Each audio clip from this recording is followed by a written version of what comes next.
Bueno, chicos, buenas tardes. ¿Empezamos? ¿Sí? Bueno, algunos me dijeron que están con examen o estudiando otras cosas. Pero me imagino que todos habrán leído, ¿no? Pese a todos esos problemas, hagamos como que todos leyeron. Bueno. Mi intención es que podamos hoy terminar el capítulo 1, ¿sí? Y tratar de ver el capítulo 3, ¿sí? Así que tratemos de aprovechar igual para que ustedes, si tienen dudas o consultas, o no sé, preguntas, planteos, lo que fuere, lo vayan haciendo también, ¿no? Yo voy a tratar de cerrar el capítulo 1 y después tratar de dar la mayor cantidad de contenidos, los más importantes del 3, porque de esa manera ya nos quedaría un encuentro próximo para ver ya cómo se genera el plusvalor, y si podemos tendríamos un quinto, que eso después tenemos que ponernos de acuerdo para analizar las dos formas del plusvalor, que son otros dos capítulos, ¿sí? Más o menos en esa situación estamos. Bueno, para empezar, el último encuentro vimos, iniciamos el primer capítulo del capital, de mercancía y dinero, hicimos definiciones sobre qué era una mercancía, la habíamos definido primero como lo que a primera vista aparece, que es un valor de uso. Habíamos analizado las características que hacen que sea un valor de uso. Después ya analizamos la mercancía en su forma de valor de cambio. Ahí la relacionábamos justamente con otra mercancía. Analizamos que detrás del valor de cambio que aparece en ese momento de encuentro entre las mercancías había un valor que, asociado a valor, hay un trabajo. Definimos qué tipo de trabajo era. ¿Se acuerdan? Sí, bueno. Ese trabajo dijimos que creaba valor, ¿sí? Que no era valor, sino que creaba valor, que eso le daba a las mercancías la posibilidad luego de tener un valor de cambio, y en el momento del intercambio se establecía una relación, dijimos, de equivalencia, ¿sí? En el ejemplo nuestro de la chaqueta y las 20 varas de lienzo, decíamos que entre una chaqueta y 20 varas de lienzo había una equivalencia de valor, ¿sí? Teníamos las 20 varas y la chaqueta, y decíamos que había una equivalencia en tener la misma cantidad de valor, aunque las cantidades de valor de uso eran diferentes, porque acá teníamos una unidad y acá teníamos 20 unidades, ¿se acuerdan? Bueno, y entre otras cosas terminamos de ver una de las primeras formas del valor, que hablamos de la forma simple del valor, ¿sí?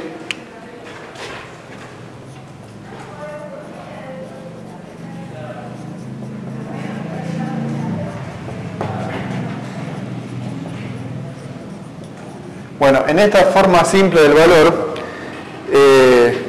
recién adelantamos algunos aspectos que estuvimos viendo, ¿no? Cómo se encuentran dos mercancías en distintas cantidades, pero que en esa igualdad, lo que hace posible la igualdad de distintas mercancías y en distintas cantidades es que tienen una propiedad común, que es ese trabajo humano abstracto, y que a su vez lo tienen en una misma magnitud. Agregando que habíamos dicho que para medir el valor y por ende el trabajo incorporado en esas mercancías, lo que utilizábamos era el tiempo, ¿se acuerdan? O sea que la medida del valor era el tiempo de trabajo. Incluso, bueno, aclarábamos que no era cualquier tiempo, sino que era un tiempo social necesario, ¿se acuerdan? Bueno, entonces, en esta forma simple del valor,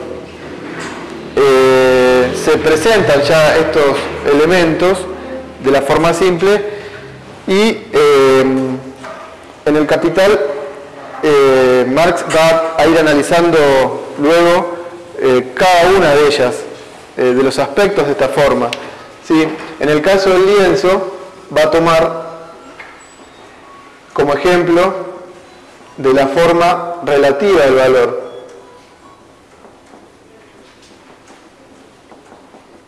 Bueno, ¿por qué era relativa? En el caso de tomar el lienzo, tenía una forma relativa. ¿A qué se debe eso? Porque su valor se expresa en la chaqueta. Muy bien. El valor del lienzo no se puede expresar en el lienzo mismo, sino que se expresa en otra cosa distinta, que es la chaqueta. Por eso que es relativo. El valor de 20 varas del lienzo lo expreso en otra cosa, en otra mercancía, que es, en este ejemplo, la chaqueta. Y la chaqueta, en esta estructura, representaba otra forma del valor, que era la forma equivalente.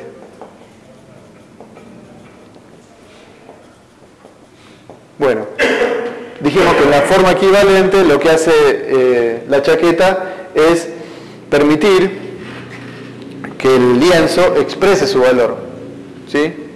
Entonces, decíamos como que la chaqueta en realidad cede, dice Marx, cede su corporidad de chaqueta para que la mercancía que se le enfrenta, en este caso el lienzo, pueda expresar su valor. ¿Sí? Bueno, esta sería la forma 1, ¿sí? O forma simple. Luego Marx va a mostrar cómo en su esquema aparece una forma segunda o forma donde se toma una de las mercancías. Yo les voy a dar el ejemplo de acá para que manejemos el mismo.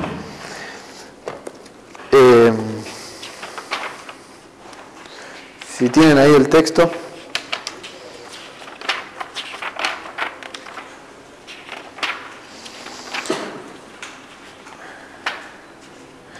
Estamos hablando de la forma total o desplegada, ¿sí? Página 77.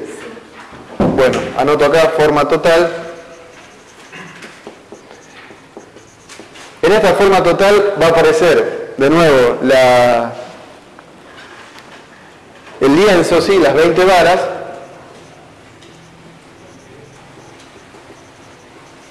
Igualada a toda una serie de mercancías, ¿sí? ¿Quién me quiere ir dictando? Bueno, vuelve la chaqueta y ¿qué más? Tengo 10 libras de té, pero no sé si es lo mismo. Sí, 10 libras de té. Sí. 40 libras de café.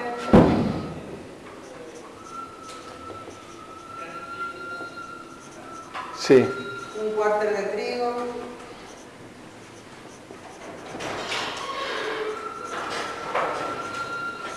Sí. 2 onzas de oro. Sí. Y media tonelada de hierro. Bueno.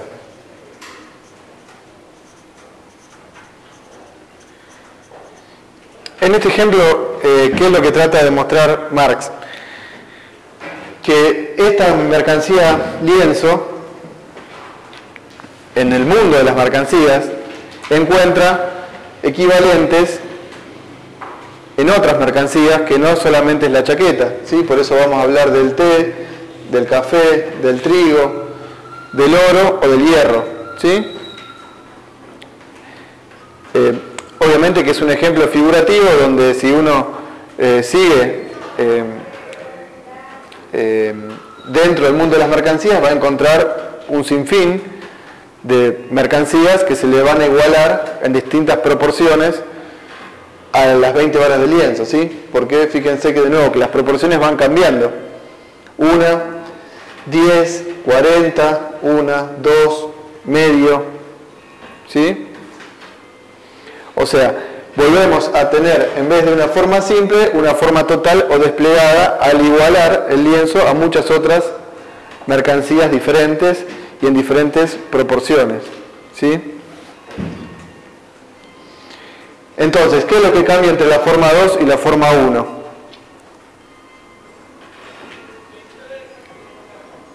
El valor de las 20 varas de lienzo también se expresa en otras mercancías. Claro, en vez de tener una relación entre dos, amplío a otras mercancías que, como digo, esto puede seguir muchísimo más acorde a que el mundo de las mercancías es casi, podríamos decir, infinito, ¿sí? Ahora bien, de esta forma, que es una forma que en parte se presenta en la realidad, pero también es una forma lógica, ¿sí? Es una construcción lógica, más allá del ejemplo que podría cambiar, pero como construcción lógica, lo que muestra es que estas 20 varas de lienzo encuentran equivalentes en todas estas mercancías. Ahora, cada vez que yo quiero intercambiar estas 20 varas de lienzo, tengo que encontrar, bueno, en cada una de estas otras mercancías para poder llevar adelante el intercambio, ¿sí? Lo cual, por un lado, dice Marx, bueno, presenta ya de por sí una dificultad, ¿sí? Y por otro lado, muestra de que en realidad, algo que ya había dicho antes, cuando analizábamos que en esta relación simple, ¿sí? El lienzo y la chaqueta se podían intercambiar porque tenían algo en común, que era el trabajo, y que ese trabajo no se expresaba como tal en el intercambio, pero sí se había efectuado previamente en el proceso de producción, ¿sí? Bueno, ¿qué es lo que muestra? Que justamente en el proceso de intercambio las mercancías ya llegan con un valor al mismo. Por eso es que no es algo fortuito que 20 varas de lienzo se intercambien por una chaqueta. Cuando yo amplío la fórmula, veo que hay otras mercancías en otras proporciones que también las puedo intercambiar. Entonces, el valor que aparece en esta fórmula simple no es un valor fortuito que se dio por ese momento el intercambio, porque se pusieron de acuerdo de intercambiar 20 varas por una chaqueta, ¿sí? Sino que reafirma de que cuando yo despliego, veo que en realidad no es algo fortuito, sino que hay algo inherente a cada una de todas estas mercancías que hace que ese valor se vaya expresando en de distintas maneras o en distintos valores de cambio, ¿sí? O proporciones. Entonces, por un lado dice Marx, bueno, esta forma 2 tiene la facilidad de dejar en claro que el valor no es algo fortuito, no es algo que se establece en el intercambio, sino que reafirma la idea de que el valor es algo que se establece en el proceso de producción. Ahora bien, cuando hay una sociedad que se organiza en base a que todo el trabajo de cada uno de esos productores privados, ¿sí? Que analizamos en el encuentro anterior, produce para vender su mercancía en el mercado, empieza a haber una sistematicidad de producir para vender al mercado. Y en esa sistematicidad, cada uno de estos productores lo que intenta es llevar su mercancía, que para él no representa algo útil, por eso es que la produce para venderla en el mercado, y apoderarse de otra mercancía, ¿sí? Ese proceso permanente hace que necesariamente imagínense, si el intercambio depende en forma generalizada de que yo tengo que encontrar otra mercancía y ponerse de acuerdo en el intercambio, una especie de trueque pero generalizado, bueno, tiene una dificultad cada vez mayor para que esa sociedad se pueda desenvolver de esa manera, ¿sí? Porque cada uno obtiene lo que necesita para su propia actividad o consumo a través del intercambio. Entonces, una economía de trueque, por más generalizado que esté, en esta forma desplegada, presenta una dificultad, ¿sí? Entonces dice, bueno, en esta forma lógica se ve esa dificultad porque lo que necesita la mercancía para poder intercambiarse permanentemente es tener una forma única que le permita expresar su valor, ¿sí? Por eso es que dice, bueno, si esta forma lógica la damos vuelta, ¿sí? y lo expresamos al revés, vamos a tener todas las mercancías equivalentes al lienzo, ¿sí? La chaqueta, el té, el café,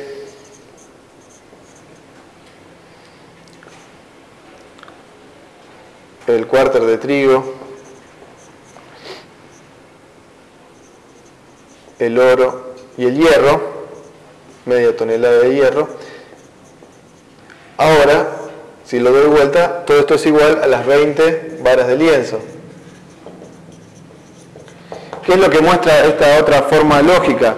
Bueno, que empieza a haber un orden ante el desorden de esta fórmula desplegada, empieza a haber un orden porque desde el punto de vista lógico ya tengo que todas estas mercancías tienen una equivalencia de valor y de intercambio por una misma unidad, que son las 20 varas de lienzo. ¿Sí? A su vez, que yo obtenga esta unidad común, una fórmula unitaria de valor de todas mercancías que son, dijimos, desde el punto de vista de sus valores de uso completamente distintas y también en sus cantidades, hace que yo pueda empezar a establecer proporcionalidades de cambio entre estas mercancías también. ¿Sí? Si yo a todas las remito al lienzo, yo si quiero cambiar una chaqueta, la puedo cambiar ahora por 10 libras de té por 40 de café. O sea, esta fórmula, al tener una expresión unitaria, me permite intercambiar cosas que antes no necesariamente las podía intercambiar, ¿sí? Porque todo estaba remitido en base a una mercancía que expresaba su valor en múltiples mercancías, ¿sí? Ahora, reordenando la fórmula lógica, yo puedo entonces encontrar una intercambiabilidad directa entre todas estas mercancías, ¿sí? Bueno, esto es un orden, un esquema lógico que tiene un correlato con su desarrollo histórico, ¿sí? O sea, hay un desarrollo, van a encontrar, no me acuerdo en cuál de los apartados, pero donde Marx muestra de que, miren, justo acá en la página 76, por lo menos de la copia que yo les dejé, en el párrafo primero, les dice que, les leo, dice, se desprende de esto que la forma simple del valor de la mercancía, o sea, esta forma, es a la vez la forma mercantil simple adoptada por el producto del trabajo y que por tanto el desarrollo de la forma de mercancía coincide también con el desarrollo de la forma de valor, ¿sí? Habla de una forma de mercancía y una forma de valor. Acá estamos analizando las formas de valor, pero hay una coincidencia en el desarrollo de ambas formas, ¿sí? Partiendo de las dos grandes formas de la mercancía, que es mercancía y dinero. O sea, hay un correlato. ¿Qué quiero decir con esto? Que es un proceso lógico, pero que guarda correlato con el propio desarrollo de la mercancía como tal, ¿sí? Entendiendo esto, ¿qué estamos diciendo? Que hay un proceso social que lleva a que ese intercambio, a medida que se generaliza, empiece a buscar entre esas mercancías que se intercambian, una que permita darle una unidad al intercambio, ¿sí? Marx pasa entonces de esta fórmula de equivalente general, forma general del valor, que es esta es la forma general,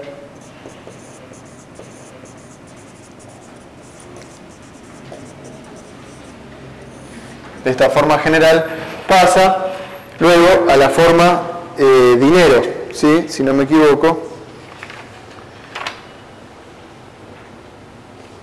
¿sí? Sería la cuarta forma, es la forma dinero. Bueno, ¿qué tiene de particular la forma dinero? ¿Se acuerdan? O lo pueden ver en el libro. Del esquemita lógico, ¿qué es lo que cambia?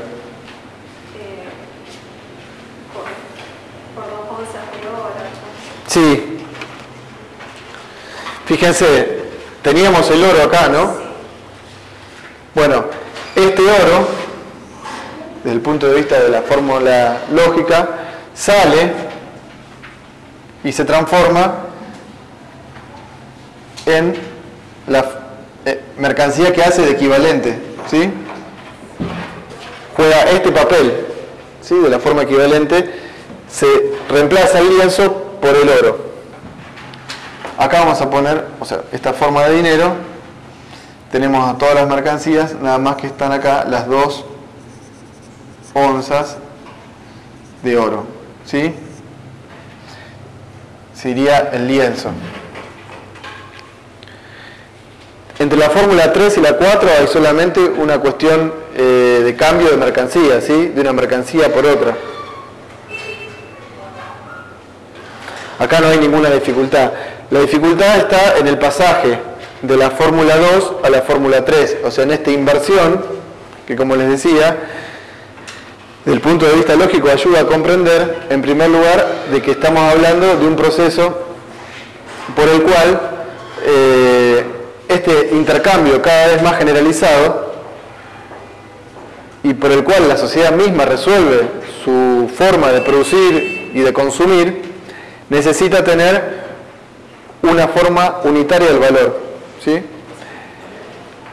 Por eso es que esa forma unitaria del valor, que en el esquema 3 la representa el lienzo, luego la va a representar otra mercancía que es el oro.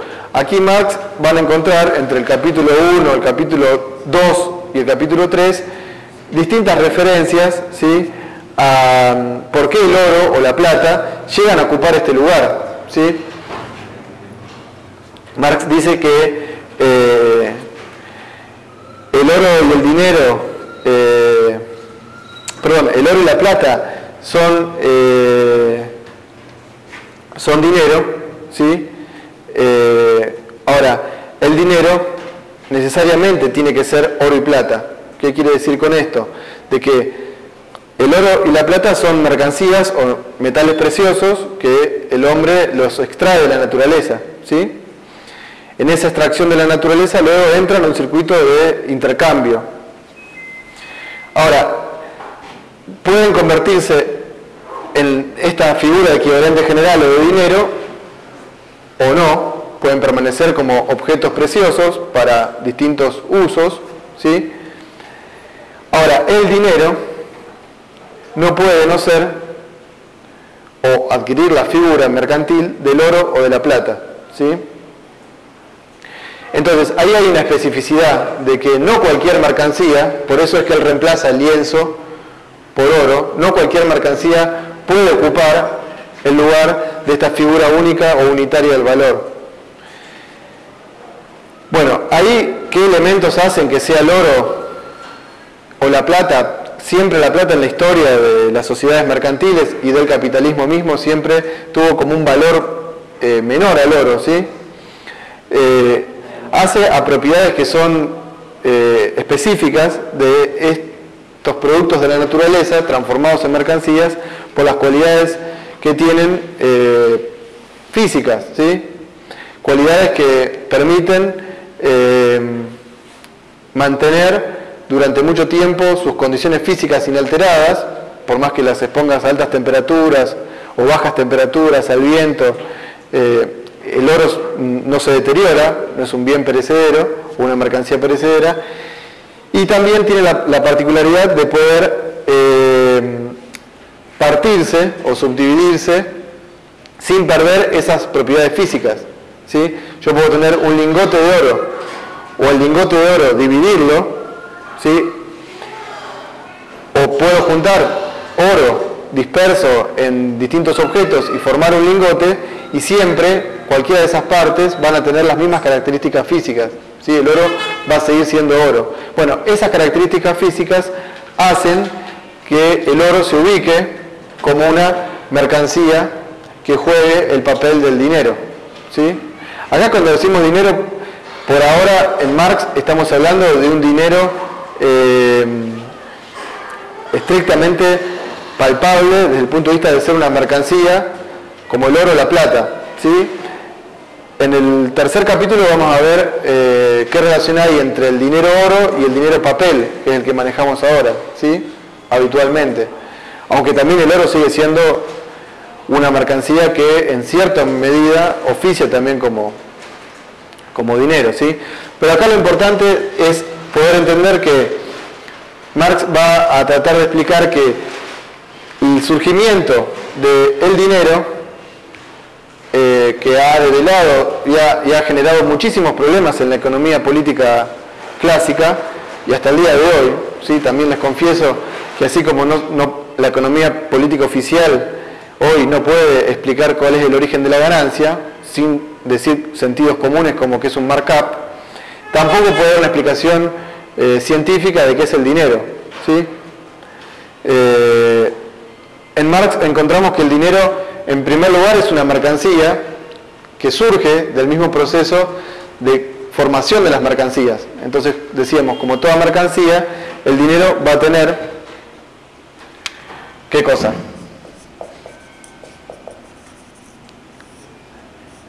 Como tienen todas las mercancías.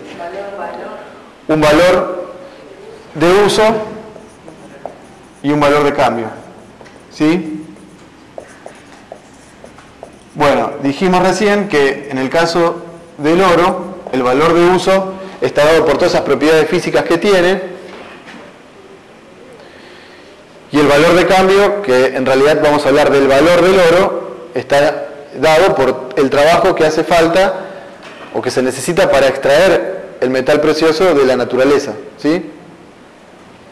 Ahora, una vez que este dinero oro, vamos a poner acá oro, sale de la naturaleza y se incorpora a un proceso de intercambio entre mercancías, ya deja de ser el oro como metal precioso encontrado en la naturaleza o como un objeto valioso y se transforma en esta figura dineraria, ¿sí?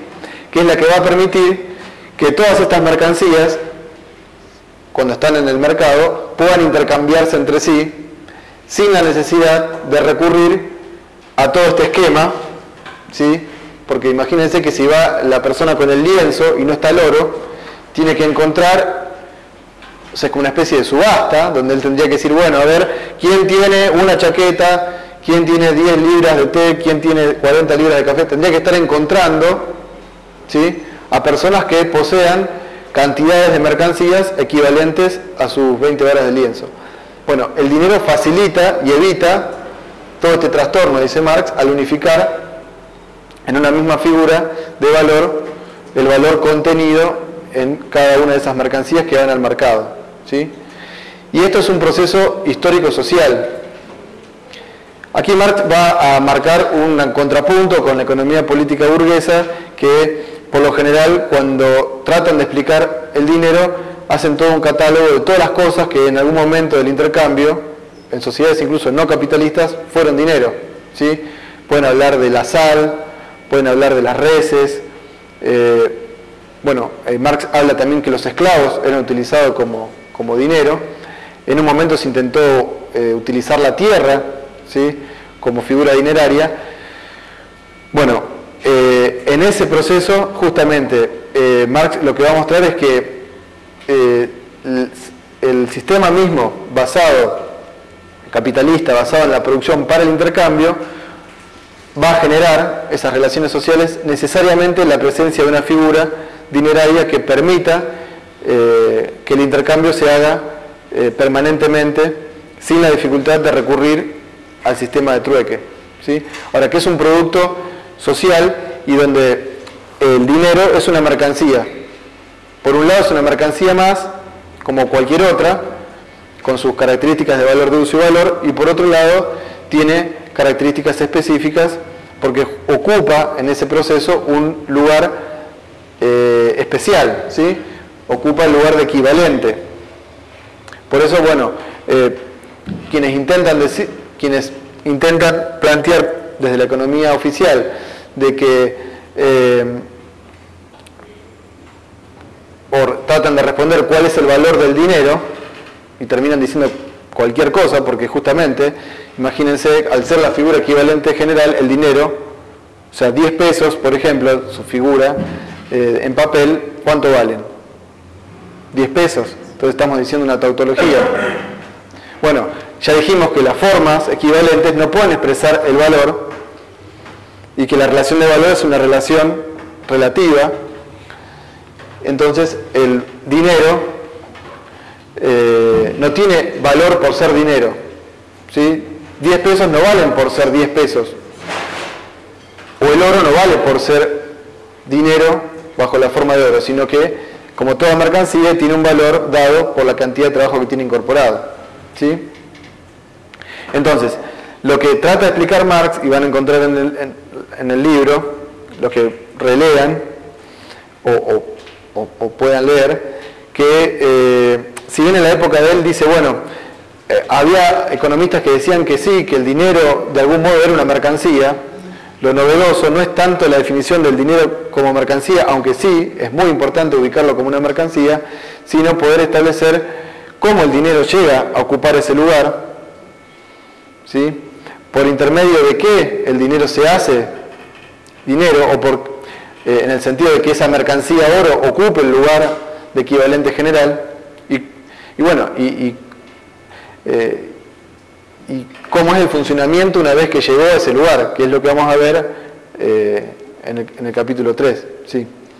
No, bueno, era más sí, con respecto a eso, porque digo, esta forma dineraria, ¿no? El oro en este caso, es una mercancía más. Digo, yo alguna vez también te pregunté, o sea, cómo se emitían el dinero, billete. Digo, en este caso del oro, del ejemplo del oro, digo, hay alguien que emite o alguien que produce esa mercancía, oro, moneda, no sé. Sí. Digo, no sé eso, pero ¿quién lo emite? ¿Cómo se pone como forma dineraria? ¿Quién lo hace o quién lo oficializa como forma dineraria? Mira, la parte de emisión la vamos a ver en el capítulo 3. Hasta acá no hay emisión porque estamos hablando no del dinero bajo la forma de papel o de moneda. Sí podríamos hablar de monedas de oro, ¿sí? Ahora, hasta ahora la mercancía de dinero bajo la forma del oro o de la plata aparecen y se incorporan al intercambio cuando aquel que extrajo el oro o la plata de la montaña, ¿sí? De la naturaleza, la introduce porque él extrae y con ese oro compra algo, lo intercambia por algo. Si él extrae el oro de la mina y lo intercambia por la chaqueta, ese oro ya se incorporó a la circulación de mercancías, ¿sí? En algún lugar, en el libro lo explica en los primeros capítulos, de que hay un proceso donde, como todas las mercancías, salen de la producción y se entran al mercado, entran al intercambio y empiezan a circular.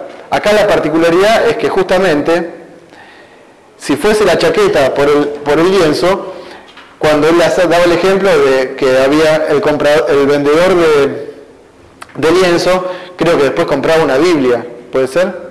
O alguno de los dos vendía y después compraba una Biblia. Bueno, son todos objetos de una relación simple donde salen y entran, porque cuando salen van al consumo privado. Bueno, cuando el oro entra, ¿sí?, al proceso de intercambio, queda en el proceso de intercambio, aunque permanentemente parece que sale, porque ahora vamos a ver la fórmula del intercambio mercantil, pero la idea es que hay una entrada a partir de cómo entra cualquier mercancía, de la producción a la circulación de mercancías. La diferencia es que el ser una figura, una mercancía dineraria, queda dentro del proceso, no sale.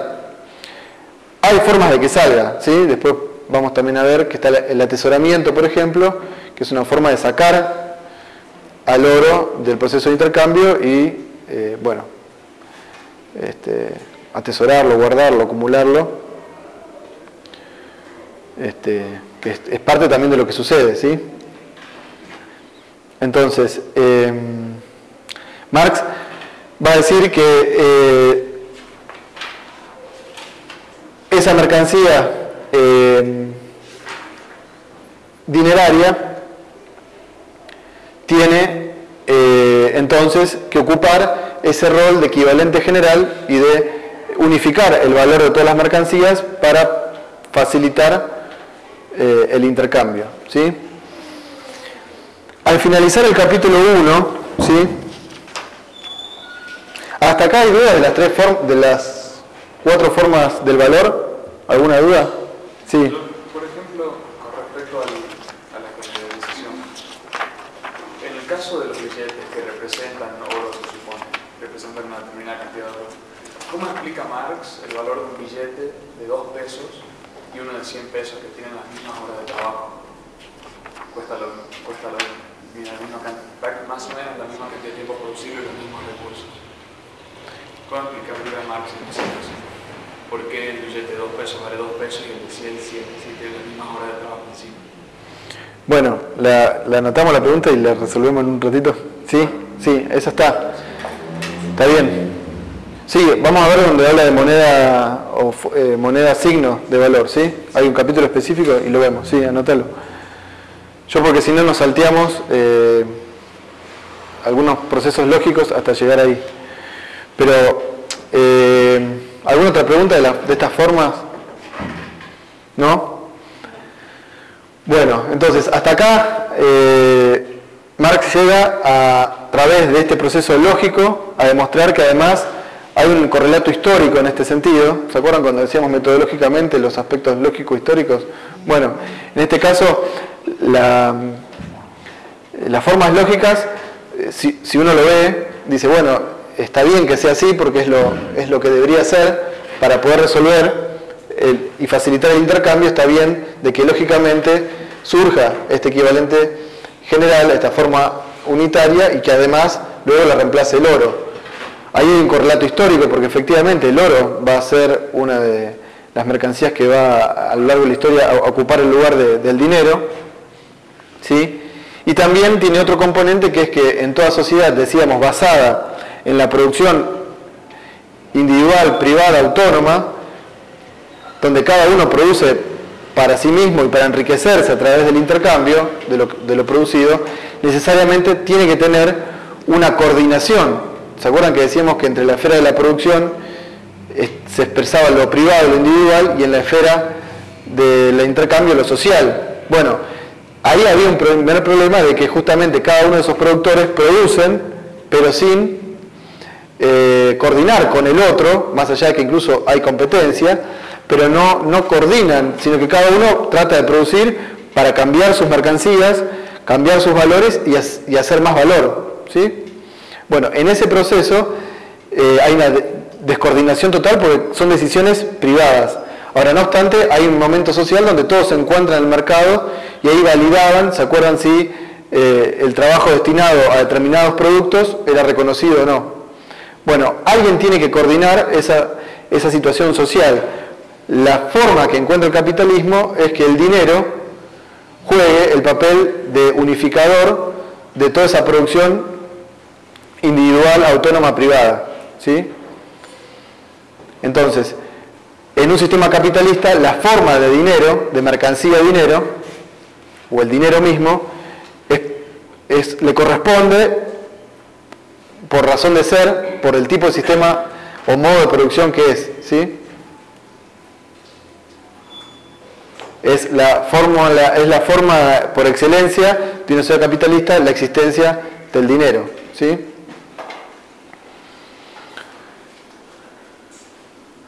Bueno, ¿qué más? Después hay un capítulo muy importante que siempre ha suscitado muchos debates. Capítulo, es un apartado del primer capítulo, el último, el 4, que es el carácter fetichista de la mercancía y su secreto, ¿sí? No sé si lo pudieron ver, alguien lo pudo leer o alguna vez escuchó algo.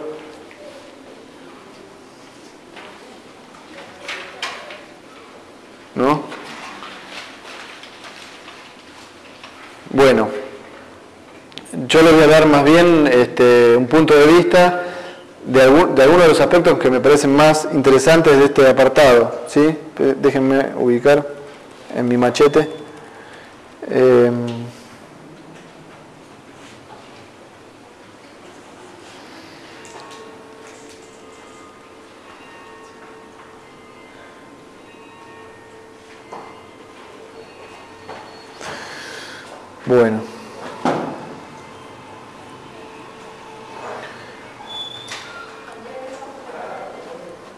Bueno, acá habla de un fetichismo, ¿sí? Que Marx dice, bueno, ¿cuál es el fetichismo de la mercancía y su secreto?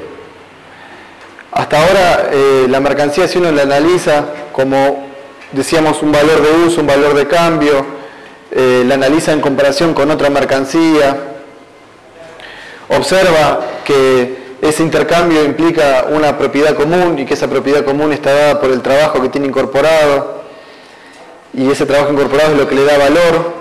Luego en la relación con otras mercancías empieza a operar la necesidad de tener un equivalente general, ¿sí? Una fórmula equivalente general, y que esa fórmula equivalente general va a ser el dinero, y que entre las mercancías, dice Marx, se van a poner de acuerdo para que una de ellas ocupe ese lugar de equivalente general. Bueno, hasta ahí a simple vista no habría grandes dificultades, ¿sí? Pero no obstante, dice, bueno, hay un proceso propio del sistema capitalista que no se observa en otras sociedades.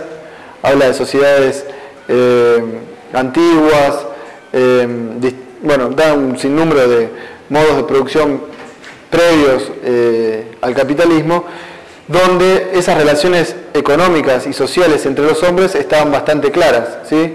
Ya habíamos hablado en su momento de lo que era el sistema esclavista o el sistema feudal, donde las relaciones eran bastante claras y salían a la luz del día. Bueno, en el capitalismo se genera un fetiche de la mercancía para Marx, porque él trata con esta metáfora de referirse a que justamente las relaciones sociales, dice, no están transparentes, hay algo oculto, algo secreto.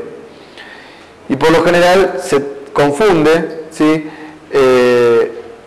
Estas relaciones sociales de producción por lo que son relaciones entre cosas, ¿sí? Dice, si uno observa estas fórmulas lógicas incluso, lo que aparecen son mercancías, ¿sí? Y lo que se da es una relación entre mercancías. En ningún momento, o sea, si uno analiza el mundo de las mercancías, puede encontrar fácilmente que detrás, o sea, a simple vista, detrás de estas mercancías y el intercambio, está, dijimos, el trabajo del hombre y estos productores privados en cada uno de sus respectivos lugares, e incluso si hablamos de un comercio internacional. Pero no obstante, en el intercambio no se ve. Entonces, lo que se ve directamente de la forma mercancía es que es una relación que se presenta entre mercancías, entre cosas, ¿sí? En un proceso de intercambio. Y genera el capitalismo la idea de que en realidad esas mercancías tienen una vida propia y un ciclo propio. La forma más fetichizada justamente es el dinero, que se presenta como la mercancía que está separada del resto y es como la que le da valor a todas las otras, ¿sí? Y sin embargo vimos que es una mercancía más, aunque tiene que cumplir ese papel, pero lo que se presenta es una relación entre mercancías, ¿sí? Cuando en realidad esa relación entre mercancías y entre cosas, lo que está detrás de ella o encubriendo es una relación social, ¿sí? Una relación social donde dijimos que la producción es privada, pero el intercambio, como todo intercambio, es socializado, ¿sí? Entonces, bueno, esto va a generar permanentes confusiones, como decíamos, entre lo que es la esfera de lo privado y la esfera de lo social en la economía política clásica de Smith y Ricardo, para poder entonces ver efectivamente que cada uno de los fenómenos sobre el valor, sobre el dinero, sobre la generación de plusvalor, tienen justamente este problema, ¿sí? De poder diferenciar los dos momentos y no tomar una cosa por otra, ¿sí? No tomar el momento de intercambio como un momento donde se relacionan cosas completamente despegado o disociado de las relaciones sociales que las generan, ¿sí? Bueno, esta idea es muy importante para poder después ver otros fetiches. Uno de esos fetiches de las mercancías, decía antes, es el del dinero, y otro de los fetiches importantes es el del capital, ¿sí? Cómo el capital es capital y cómo el capital se hace más capital, ¿sí? Cómo el capital se valoriza.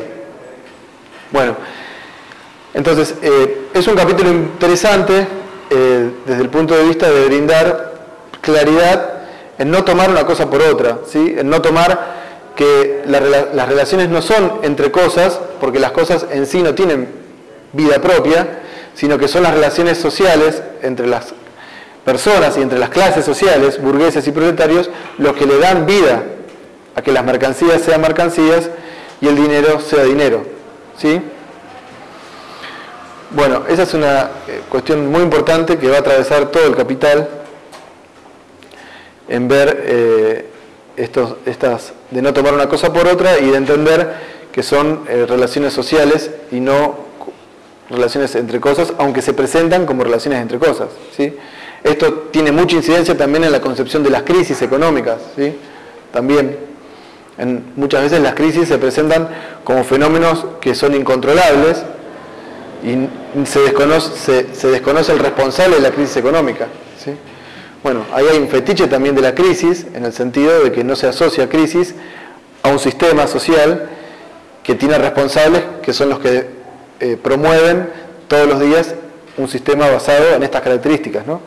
En la producción de mercancías para vender en un mercado, que el mercado no se controla, que las decisiones son privadas de cada capitalista en su unidad de producción, etcétera, ¿sí? No, que yo por ahí digo, acá se puede ver, o yo por lo menos veo un poco más claro lo que decía Paula, la que hizo la presentación, donde explicaba esto del fenómeno y de la esencia. Yo creo que, no sé, o acá en este ejemplo, o particularmente en este capítulo, se puede ver más claramente esto, es decir, bueno, ¿no? El fetichismo como toda la circulación social de las mercancías y demás, ¿no? Y dice Marx también nos obnubila, dice, las mercancías, nosotros vemos todas las características, las cosas lindas, no sé, ir al shopping, o no sé cuánto, que te obnubilan las mercancías, pero no vemos de fondo, de trasfondo, o de manera más esencial, qué es lo que hay detrás, y lo que hay detrás es todo un trabajo humano, social y relaciones también de explotación, digo, de como de propio del mismo sistema capitalista. No sé, yo por ahí esa... Sí. O sea, como que el fetichismo va a ocultar las condiciones de producción. Había una imagen que más o menos yo asocié cuando leí esta parte, que es una imagen de uno argentino muy importante, digamos. No me acuerdo el apellido ahora. Sí. Bueno, arriba era el Mundial del 86, eran todos con las banderitas. Y abajo eran todos niños haciendo esas banderitas. O sea, como el fetichismo fue ocultando, digamos, esto del Mundial del 86, cómo ocultó la producción de esas banderitas que eran con niños, o sea, un trabajo esclavo. Claro. Eso creo que es lo que apunta Marx en esta parte. Ahora, Sí. Incluso él habla de que a nosotros mismos nos tratan como mercancía. O sea, nosotros seríamos la mercancía última, digamos. Nos venden mercancía, nos llevan a, por ejemplo, el shopping, que te hace como el lugar donde más nos vislumbramos o vemos cosas que nos llevan a no darnos cuenta, ocultar la producción que hubo detrás de esa computadora, etc. Claro, sí. Lo que yo iba a decir, siguiendo lo que decía la compañera, Sí. el presidente estuvo en China. Sí. Y bueno, él dijo allí que lo que le interesaba es que dado que ahora los argentinos ya de por sí tenían un salario achicado, que era importante que pudieran comprar objetos, mercancías a poco precio. En este caso, bueno, importaría a ver que compremos objetos a bajo precio, pero ahí no vemos ni nos van a mostrar tampoco, digamos, quiénes producen y quiénes hacen esta mercancía, y que sin duda, bueno, estaba refiriéndose a las que vengan de Oriente, ¿no? Que sabemos que al trabajo casi esclavo. Sí. Sí, por eso, la idea, al ser una definición de cómo es el sistema, en esta relación entre lo social y lo privado, uno la puede aplicar para múltiples ejemplos, ¿sí? De la vida cotidiana o de o de los hechos que van sucediendo en el propio capitalismo. La idea es que, bueno, efectivamente, esas relaciones que se presentan como relaciones entre mercancías, entre cosas, y donde las relaciones sociales incluso están mediadas por cosas. O sea, me relaciono con el otro a través de la venta de la mercancía X, ¿sí? Que en realidad la mercancía, dice Marx, es un intermediario y lo que se está relacionando son trabajos. Si yo soy el productor de chaquetas y me relaciono con el vendedor de lienzo, lo que estoy relacionando es mi trabajo como productor de chaquetas con el trabajo tuyo como productor de lienzo. Ahora, la relación entre trabajos, porque, bueno, existe una división social del trabajo y en la sociedad capitalista está ampliamente desplegada, está mediada por cosas, ¿sí? Entonces, el trabajo chino se va a relacionar con el trabajo argentino si el intercambio es manufacturas chinas con soja producida en los campos argentinos, ¿sí? Entonces, la idea es que quitar del medio la mercancía para ver que detrás de ella operan relaciones sociales propias de un modo histórico de producción que es el capitalismo, que permanentemente lo que hace es mostrar una cosa por otra, ¿sí? En distintos niveles lo venimos analizando, desde pensar de que el precio o el valor de las cosas se determina en el intercambio, cuando en realidad dijimos que las mercancías ya llegan con un valor al intercambio y ese valor se lo da el trabajo incorporado en el proceso de producción, ¿sí? O que el dinero es una mercancía que tiene un valor propio y por eso va a jugar como dinero, ¿sí? Cuando en realidad es el resultado de un proceso histórico de consolidación del capitalismo que hace que tenga que necesariamente tener una figura que juegue ese papel de equivalente general. Son distintos momentos de tomar una cosa por otra, ¿sí? En el fetichismo es como que le da el cierre al capítulo 1 de lo que es presentar en la obra del capital los actores principales, la mercancía y el dinero. Sí. Pero como una opinión muy seria, el tema de la imposibilidad de competir con China en el precio respecto del acero. Pero o sea, la falencia era que nosotros no podíamos adecuar los medios de producto. Me pareció espantoso porque Claro.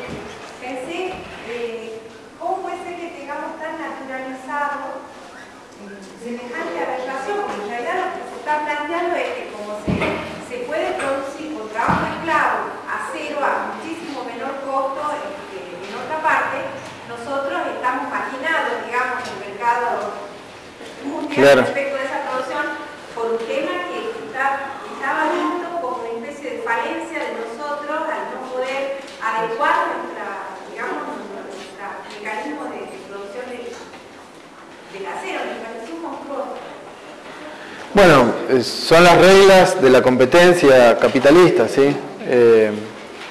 La posibilidad que tiene China de contar con abundante mano de obra muy barata, por su abundancia y por sus condiciones laborales de semi-esclavitud que comentaba acá la compañera y que todos sabemos, bueno, eso hace que las mercancías chinas, en particular en este caso el acero, sea muy barato y si entra a otros países desplace la producción local porque te conviene comprar el acero chino a fabricarlo vos. Bueno, ese es el mundo de las mercancías. Ahora, ese mundo de las mercancías existe como tal, es real, pero detrás de ese mundo de las mercancías hay productores privados de acero en China, en Argentina, en otros países que salen a competir en un mercado mundial y lo que les importa a cada uno de ellos es vender la mayor cantidad de acero posible para tener la mayor rentabilidad posible. En ese juego no les importa en última instancia las consecuencias que la propia dinámica de competencia capitalista trae para los trabajadores, por ejemplo, que pueden ver amenazados sus puestos de trabajo en caso de que el capitalista argentino decida suspender o cerrar porque le conviene en realidad dejar de producir acero e importarlo de China. Sí, el caso de Acero Zapla acá, prácticamente de acero ya no tiene nada porque, y más ahora le conviene importar todo el acero.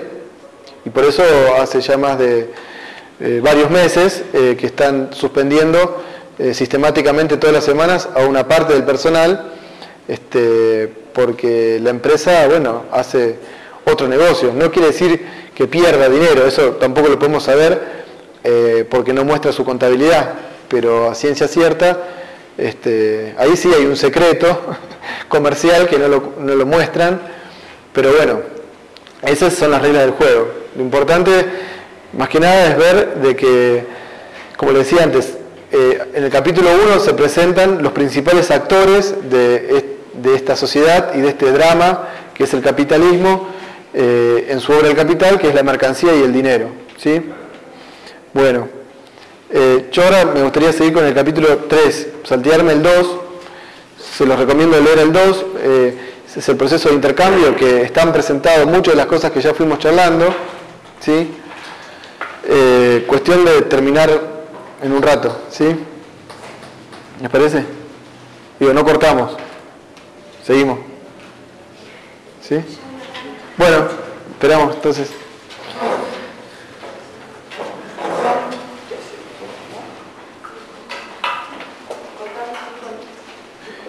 Sí, si alguien más quiere ir al baño, aprovechen ahora y cortamos un segundo. Sí. Para tratar de ver lo que nos queda. A ver, voy a borrar acá.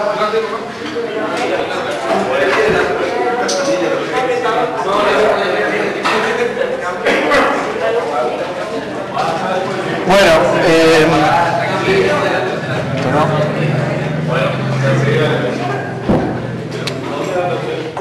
ya capítulo 1 damos por terminado, al menos por ahora. Si hay que reabrirlo, no hay ningún problema.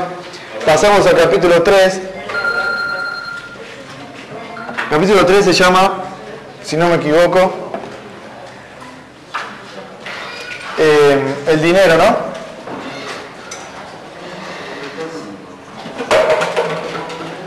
O la circulación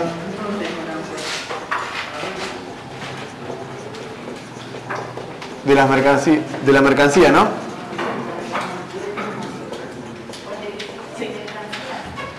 De las mercancías. Bien.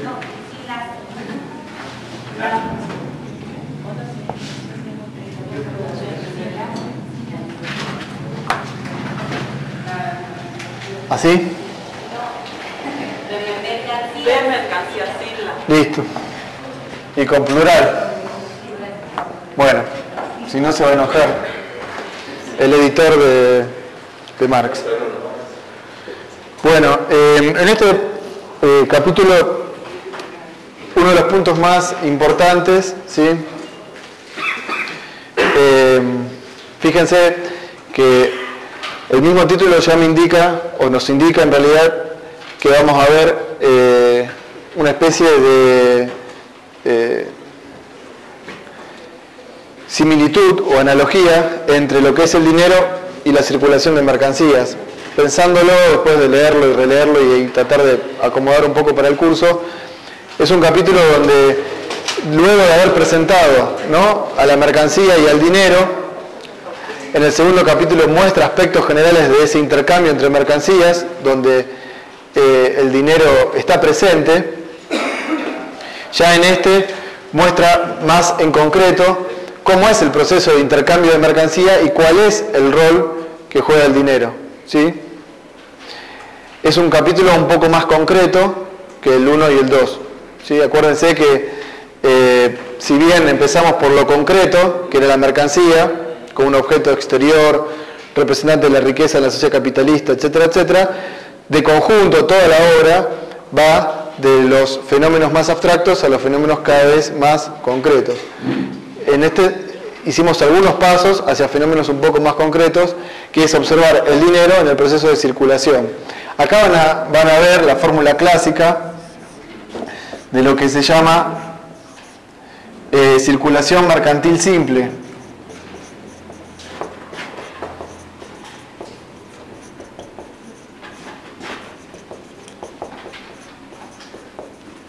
Bueno, este proceso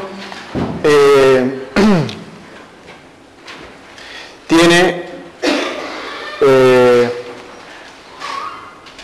mercancías dinero y mercancías. En este proceso hay una idea de que son dos actos, pero que a su vez habilitan actos complementarios, ¿sí? Vamos a ver el primer acto, que sería MD. El vendedor de lienzo va al mercado, vende el lienzo a las 20 varas y obtiene una suma de dinero equivalente a cambio, al cambio que en el ejemplo eran las 2 onzas de oro, ¿se acuerdan? Bueno, entonces ahí hay un primer acto de intercambio. Vendo la mercancía a cambio de dinero.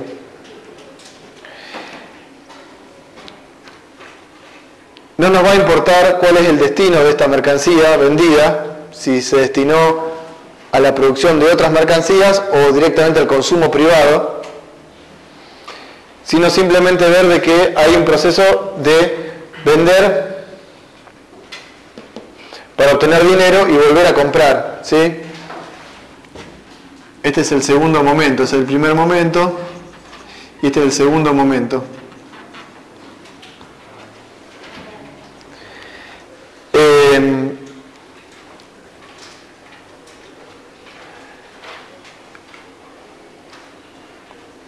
En este proceso, si yo vendo para comprar, hay otra persona que está haciendo la operación inversa, ¿sí? En este caso, hay una persona, o sea, si son actores distintos, ¿no? Marx va a hablar de actores diferentes. Acá hay un actor que es el vendedor del lienzo y hay otra persona que se le contrapone como el comprador que tiene el dinero en la mano, ¿sí? O sea, acá hay una persona que sería A y otra persona que sería B. Uno posee el lienzo y otro posee el dinero. Hacen el intercambio y cambian de lugar.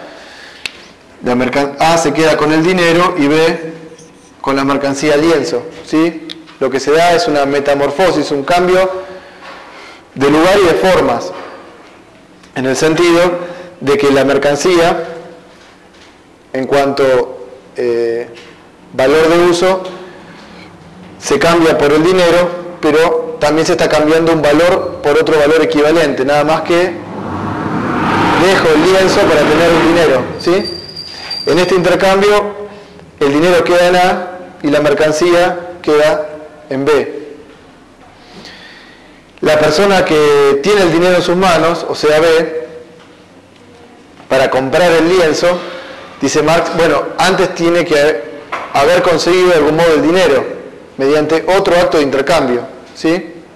O sea, para comprar yo antes tengo que haber vendido algo, en un sistema donde el intercambio está generalizado. Entonces cada vez que yo vendo para comprar, antes, para tener ese dinero en mis manos, para poder comprar, tengo que haber vendido. ¿Se entiende eso? Bueno, acá pueden darse dos casos. O que, ¿cómo llegó esta persona a tener el dinero en sus manos? O es un productor de oro o de plata, ¿sí?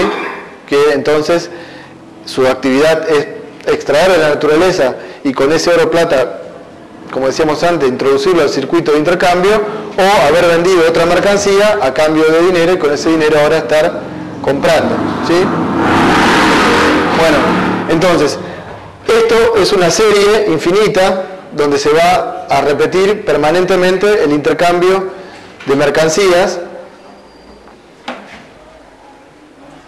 y en donde el dinero juega un papel fundamental, que es el de intermediar ese intercambio, ¿sí? Para que esta mercancía sea vendida y con ese dinero comprar otra mercancía, ¿sí? Acá son mercancías distintas, ¿no? Son cosas distintas, valores de uso diferentes. Para vender y con ese dinero volver a comprar,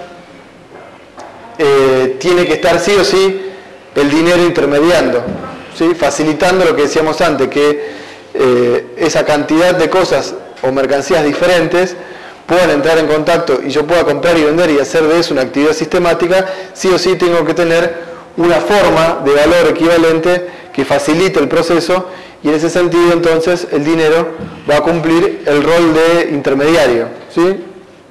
Fíjense ustedes que en el capítulo 3, el apartado 2, si no me equivoco, es el dinero como medio de cambio, ¿no? Creo que sí. Medio de circulación, ¿sí? Bueno, previamente a eso, en el apartado 1 habla de medida de valores, ¿sí? En medida de valores,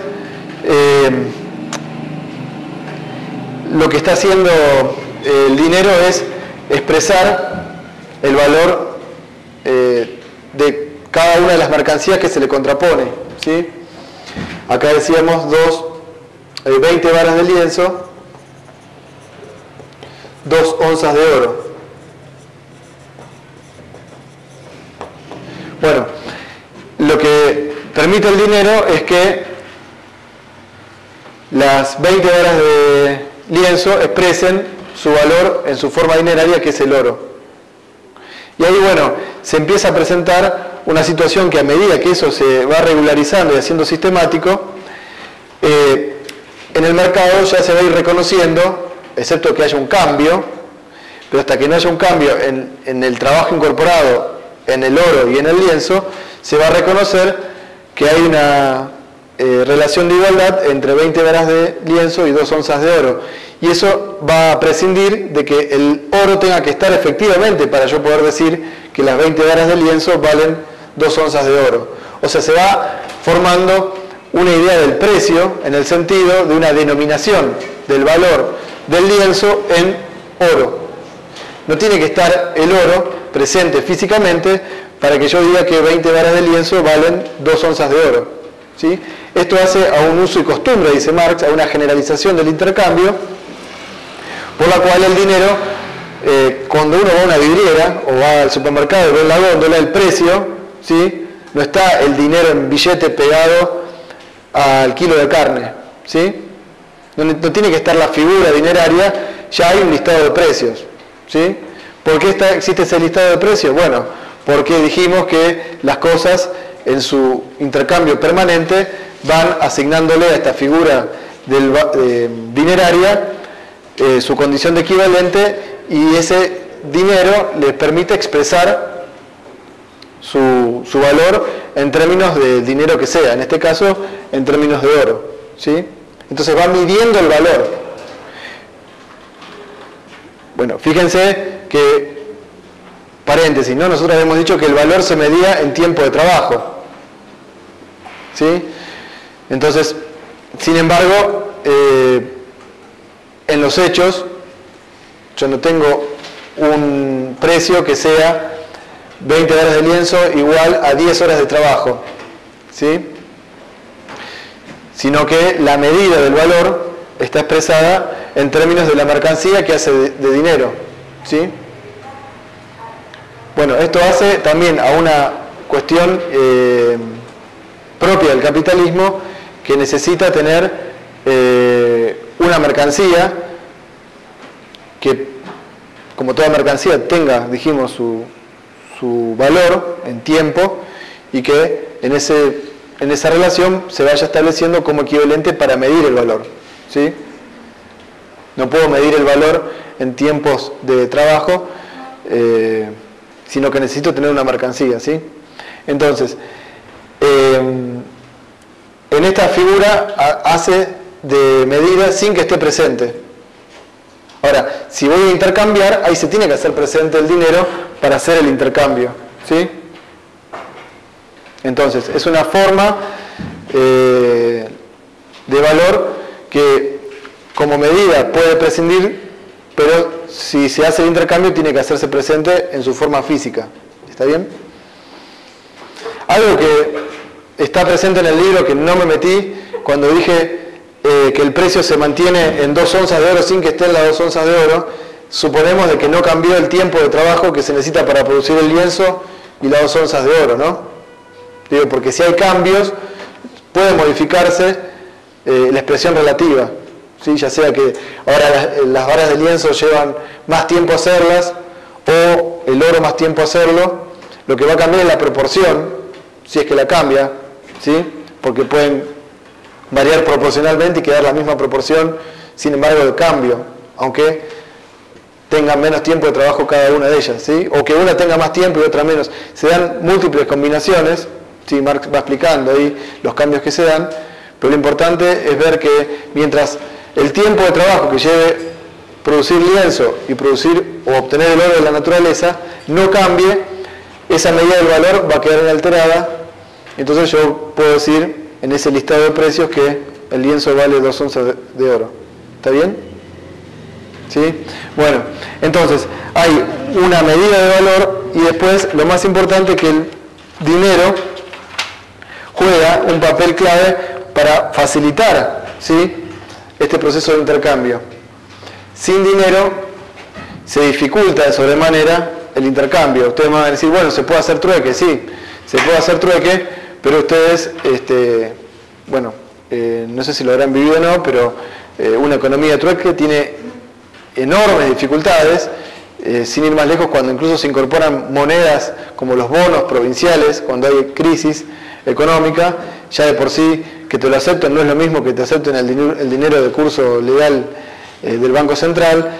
Entonces, bueno, imagínense una economía de trueque lleva a un retroceso enorme para una economía que está acostumbrada al dinero, que muestra que no es lo mismo tener dinero o no tenerlo, ¿sí? Entonces el dinero juega un papel fundamental para facilitar el intercambio cotidiano que se hace de todos los productos que uno utiliza para la producción o para el consumo privado, ¿sí? Denme un segundo que...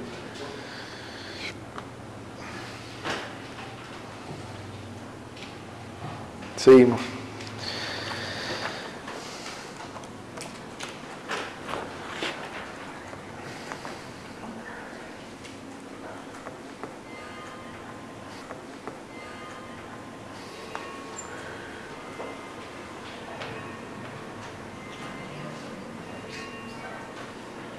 Bueno,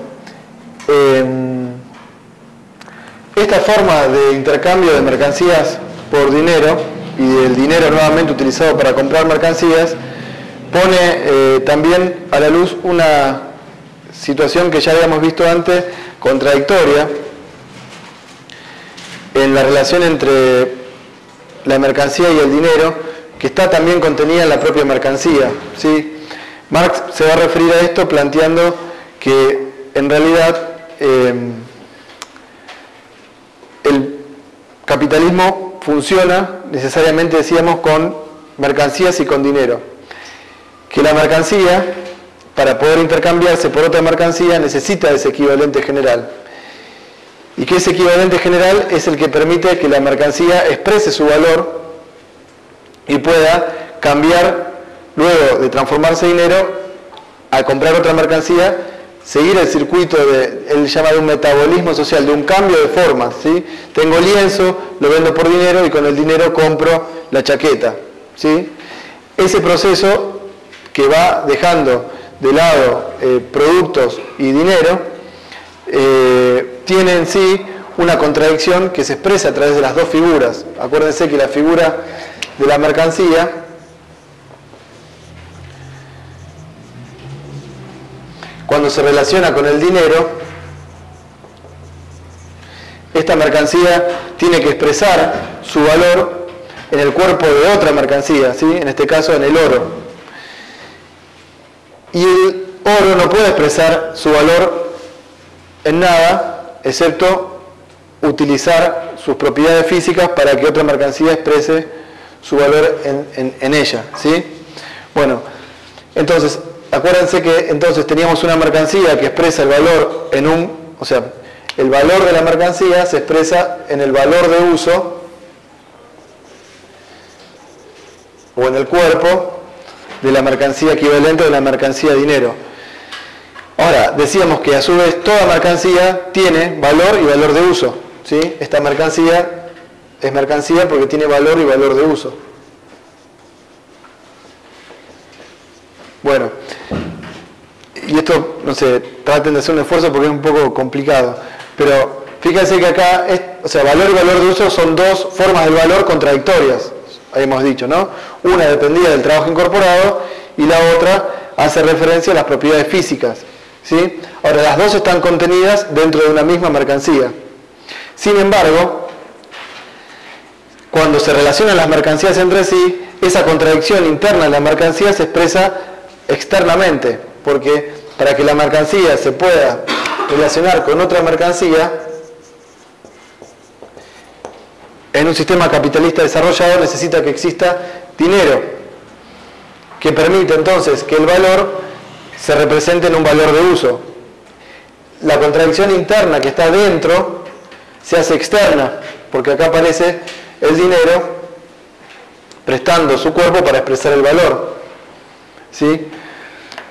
Entonces, ese metabolismo social, que parte de una relación contradictoria dentro de la mercancía, está inherentemente sujeto a que en algún momento esa contradicción no tenga resolución.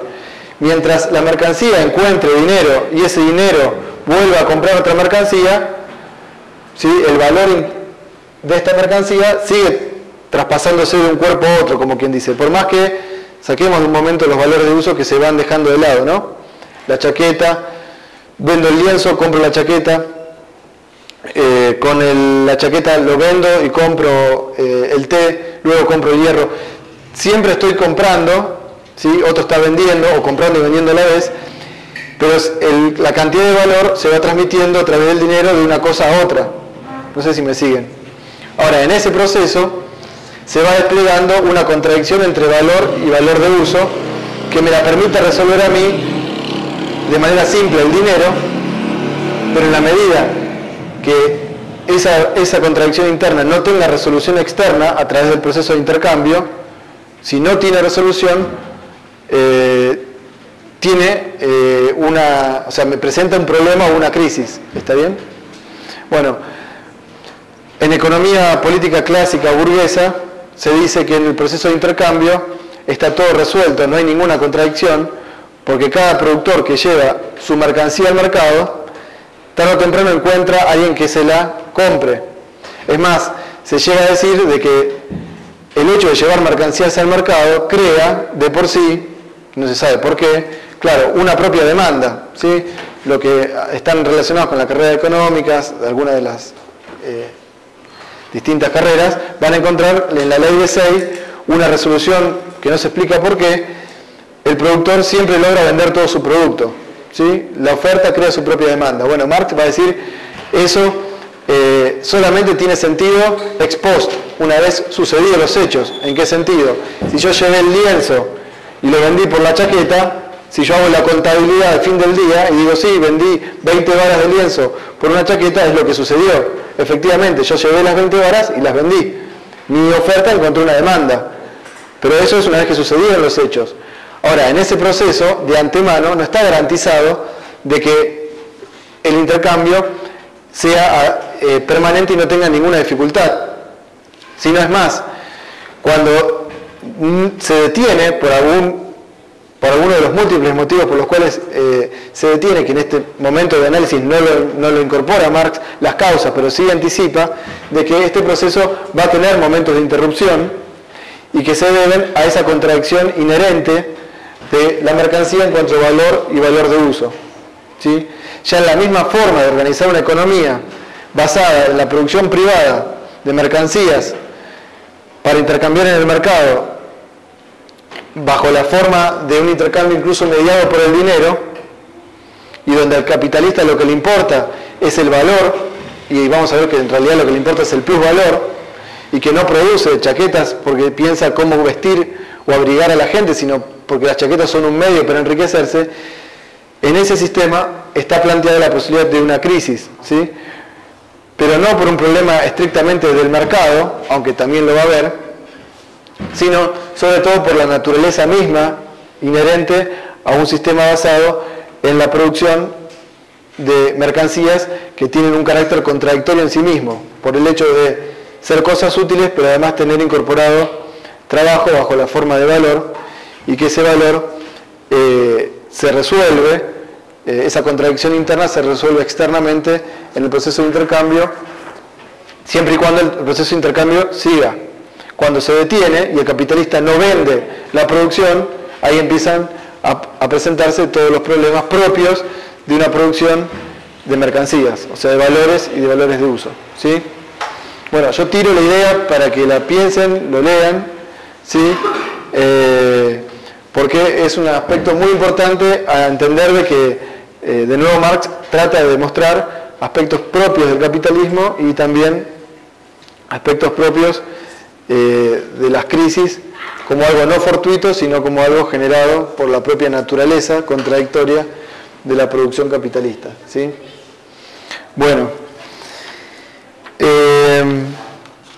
vamos a volver sobre esta fórmula, ¿sí? En el próximo encuentro vamos a volver y la vamos a invertir, porque en realidad en el capitalismo esta fórmula es un medio para otra fórmula que es cómo el dinero, a través de la, decíamos, de la venta de mercancías, se transforma en más dinero, ¿sí? Bueno, esperen, ya algunos se quieren ir, esperen un segundo. Algunas cositas más. Hay una pregunta de moneda de signo de valor que la quiero responder. Bien. Hay un apartado que es sobre la... ya les digo, esperen.